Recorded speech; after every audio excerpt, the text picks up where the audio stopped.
Hi, I'm Dr. Rick Polkinghorn, Medical Director for Medical Oncology at the Harold Alfond Center for Cancer Care. Today we're going to speak and discuss cancer screening. I think most of us, for our families and for ourselves and even friends, would say, gee, I wish they'd have caught that cancer sooner. If just they would had known if they'd had the cough before to go to the doctor. And that's important. Symptoms need to be relayed when possible to our doctors for further care. But cancer screening is actually something very different. And what do I mean by that? Well, for example, many years ago, I participated in a prostate cancer screening program at Eisenhower Medical Center in Palm Desert, California. So many men came for screening for prostate cancer. But as you can imagine, many of those individuals had symptoms that they were concerned about at home and thought this was a great opportunity to go in and have that checked out. That again, interestingly, is not cancer screening. Or another example, if a woman or man were to feel something abnormal in their breast, they might say, gee, I need to go get a screening mammogram. Interesting, but again, that is actually not cancer screening. So what is cancer screening? Well, we define it as something to identify a population at risk that is asymptomatic. So screening is for individuals that have no symptoms of a particular cancer. And our goal in this is obviously to find cancer at a very early stage without symptoms. Because cancer, when there are symptoms, is usually, not always, more advanced. So how do we define certain tests? Could we screen for every cancer? And the answer, unfortunately, is no. So how do we define the cancers that would be appropriate for cancer screening? Let me try to share a few thoughts with you, and then we'll talk about the current recommended and approved cancer screening tests. So first of all, we want to find a cancer that's relatively prevalent. Looking for rare cancers would not be feasible, either from a cost-effective point of view or simply being able to find enough individuals that would benefit. So cancers that are prevalent in our society are obviously ones that we know about: colon cancer, lung cancer, breast cancer, even cervical cancer. Prostate cancer is very prevalent, and we'll talk about that interesting one. The next part of that would be to identify the population that is at risk for that cancer. We have a pretty good idea of that. We know that some cancers obviously don't occur in children, and at a very late age, we may not be terribly concerned about them. So we have a good idea of when most cancers occur age-wise, and obviously some of them are gender-specific. Then we need a good tool. What kind of cancer screening tool can we use? Well, ideally, a cancer screening tool should be one that's relatively easy.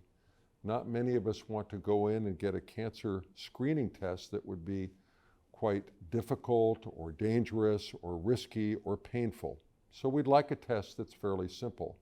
And frankly, if we're going to screen a lot of people, which we would want to do for a cancer that's quite prevalent, we'd want something that's cost effective. Someone does have to pay for this, usually the government and insurers, so we need a test that's not overly expensive. And finally, we look at two different parameters for cancer screening tests in terms of their efficacy. First, we want them to be sensitive. And what do we mean by that? Well, we mean that we'd like to pick up most of the cancers that the test is aiming for. So for example, in a mammogram, we would like to pick up most of the abnormalities that cancer would show. Then we want the cancer test to be specific, and that's where it gets tricky. So for example, again, in mammograms, you all know that sometimes we see abnormalities that might be cancer, but in fact are not. So we're aware that that specificity that cannot be 100%, that we can't have every abnormality in every test be cancer. But our goal would be to have most of the cancer screening tests be highly sensitive, that is to pick up most cancers that would be present, as well as a fairly high degree of specificity meaning the abnormalities found on the test are actually cancer themselves. Because a false positive, that is a cancer screening test that says, hey, you might have cancer, you need to do the next step, that can be sometimes a rather perilous journey.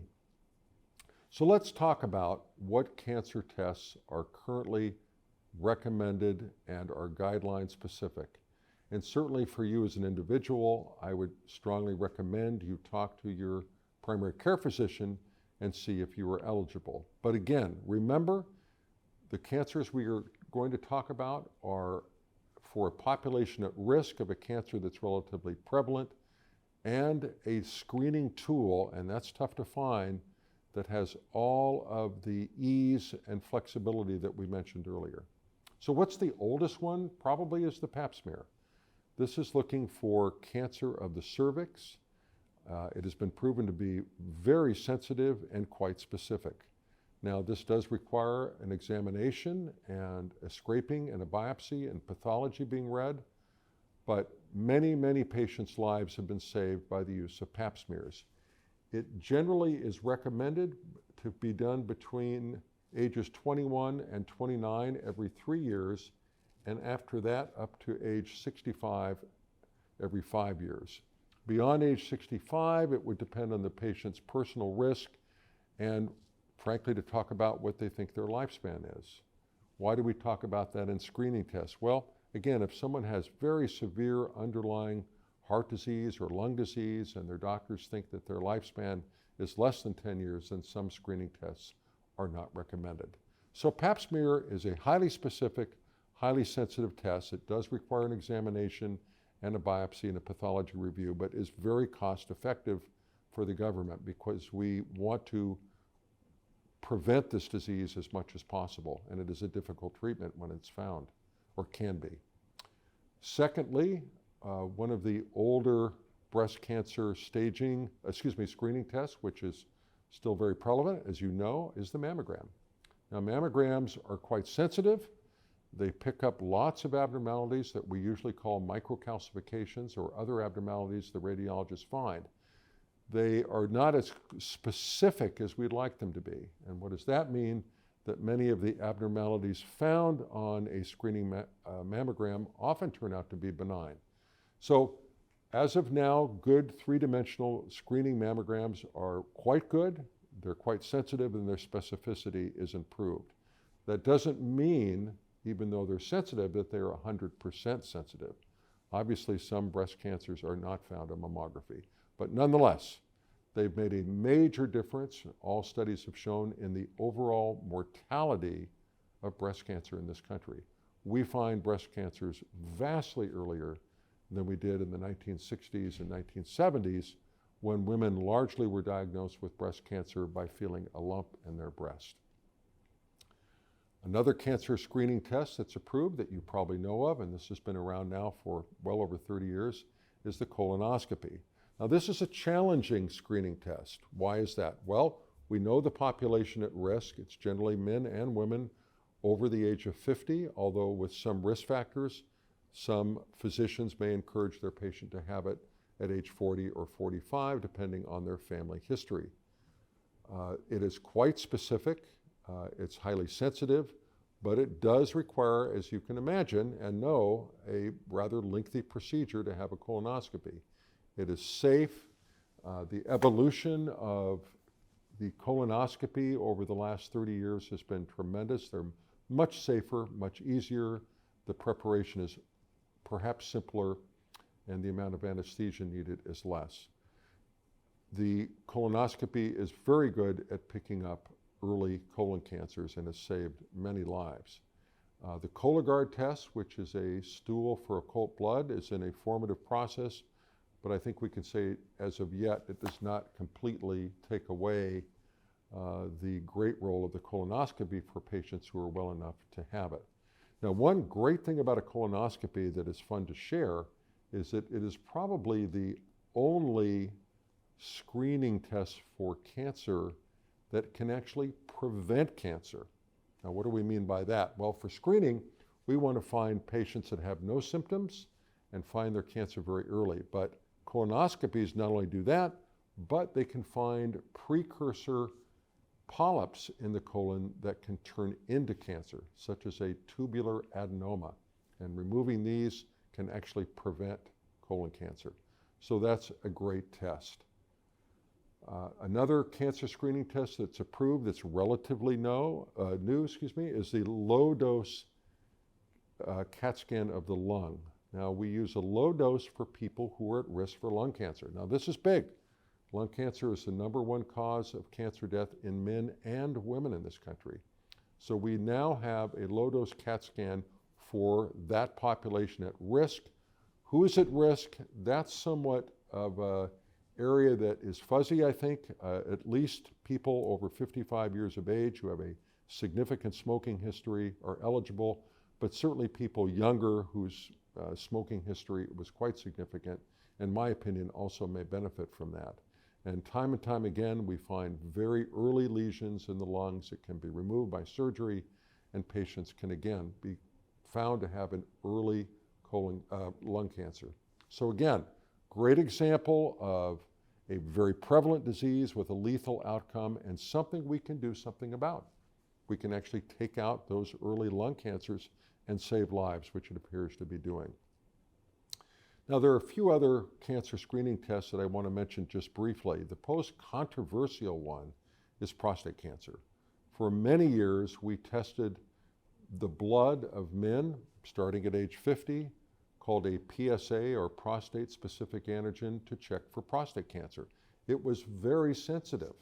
It picked up a high PSA, and almost all prostate cancers have a high PSA, so it was quite sensitive.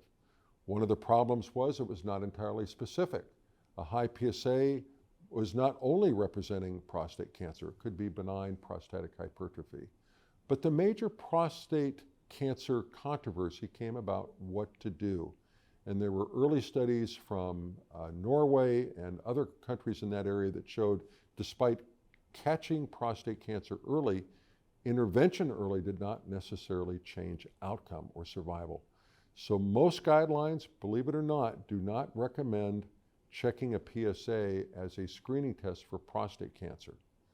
However, if patients have a high family history of prostate cancer or there are other genetic risks, certainly a PSA can be obtained and frankly is still done as a screening test.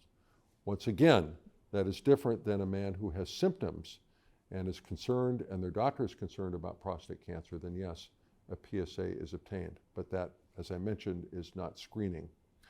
Other more uncommon types of screening tests that are more focused on a population that's smaller are, for example, people with cirrhosis of the liver. We worry about liver cancer or hepatoma. Then a blood test called an alpha-fetoprotein can be used. Women who are carrying genes for predisposition of breast cancer may benefit from breast MRI. Women who have a high risk of ovarian cancer by family history or genetic testing may benefit from a blood test of a CA-125 or even a vaginal ultrasound. And finally, there are screening tests that are pretty old-fashioned that don't have the need for such special testing, and that is, for example, skin review.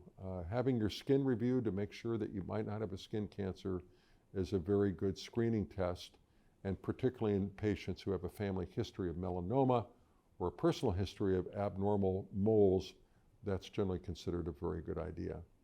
So a quick overview today. Once again, cancer screening, patients without symptoms and a disease that is prevalent and population at risk. We need a tool that's cost-effective and relatively easy, and one that actually makes a difference in the overall outcome and survival.